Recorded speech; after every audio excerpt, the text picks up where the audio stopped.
Sallallahu ala Muhammad sallallahu alaihi wasallam. Menghormati orang lain. Dipandang orang lain lebih baik daripada dirinya. Lalu bisa jadi ketika dia melihat sesuatu yang sifatnya seakan-akan orang itu lebih buruk dari dirinya, dia cepat-cepat berkata sama dirinya, mungkin dia punya kebaikan yang tidak Allah lihatkan kepada saya, yang menjadikan dia lebih baik daripada saya.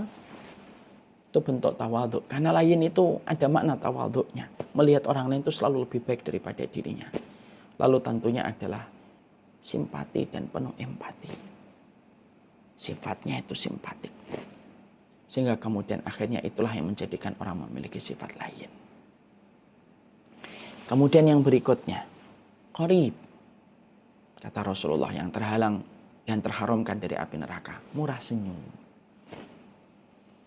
Senyum itu bahasa universal hati dan kalbu. Makanya Rasulullah itu hari terakhir ketika meninggal dunia, beliau tersenyum. Kita kalau melihat orang senyum itu tenang. Saya ketika menjumpai bapak dalam sakitnya, senyum aja itu sudah Masya Allah gitu. Lebih bernilai dari ratusan juta sekalipun. Senyum itu membawa kebaikan. Makanya Rasulullah itu murah senyum. Maka itulah pula yang menjadikan saya itu senang dengan kata senyuman. Sampai saya namakan anak saya Basam, murah senyum, Basim yang tersenyum. Karena pada hakikatnya senyuman itu bisa memadamkan gejolak kemarahan. Senyuman itu bisa menghilangkan hasad dan dengki. Senyuman itu bisa menghilangkan jutaan-jutaan kejahatan yang direncanakan. Bisa jadi tersenyum.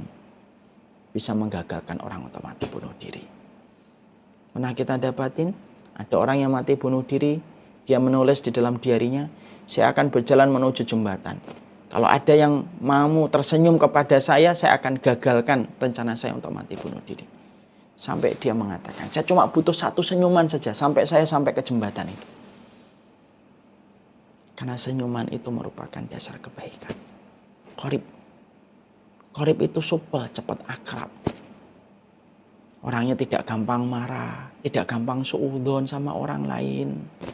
Selalu berprasangka yang baik. Banyak-banyak memberikan udzur kepada saudaranya.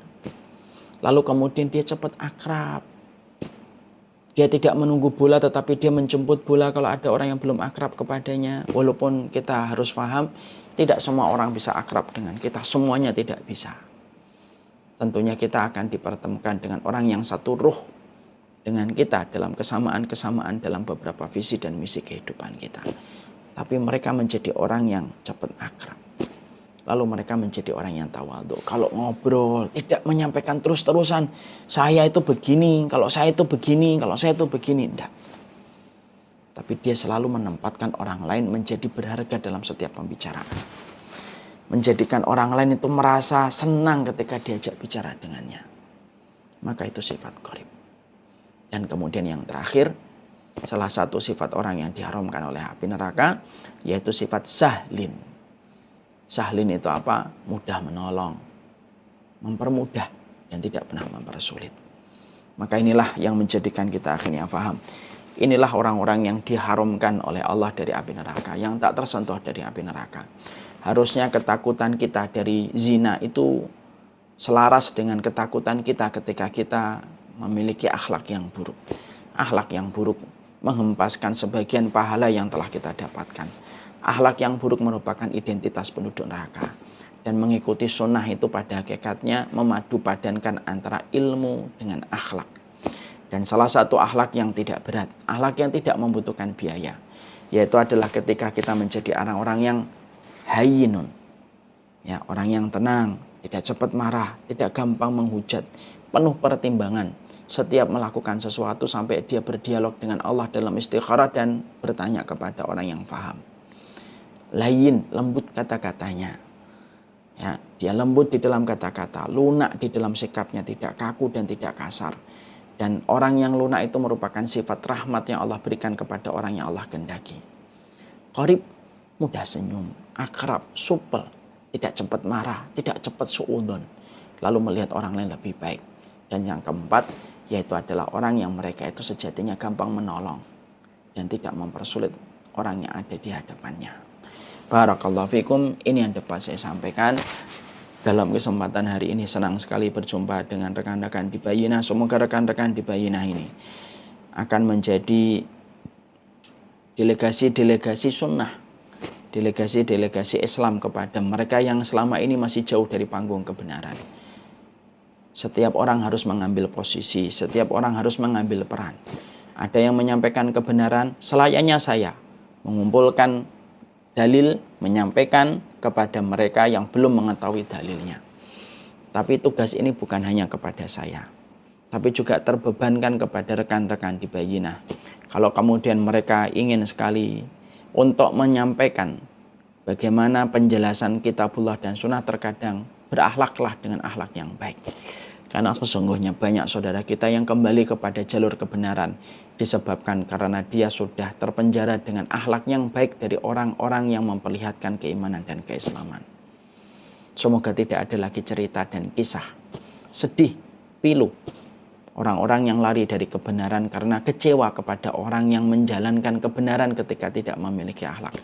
Cukuplah kisah-kisah yang tadi saya sampaikan menjadi pembelajaran untuk kita.